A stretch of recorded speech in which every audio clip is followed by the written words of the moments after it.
You think YouTube's algorithm is your enemy? Nah, it's just allergic to boring. And guess what? Your video title is My Daily Routine. No one cares, Susan.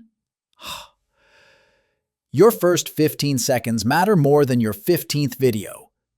If your intro has a 10-second animated logo, a drone shot of your cat, and a slow fade into your face saying, "Hey guys, welcome back to another video," you already lost them.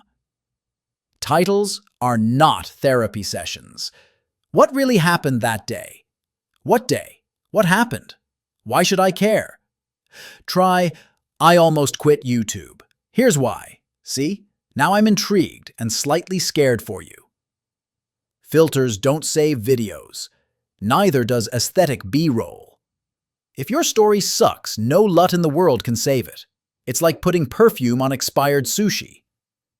Here's your wake-up call. If nobody watches your videos, it's not the algorithm. It's you.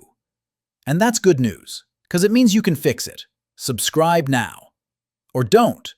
But if your next video flops, don't say I didn't warn you. Haha.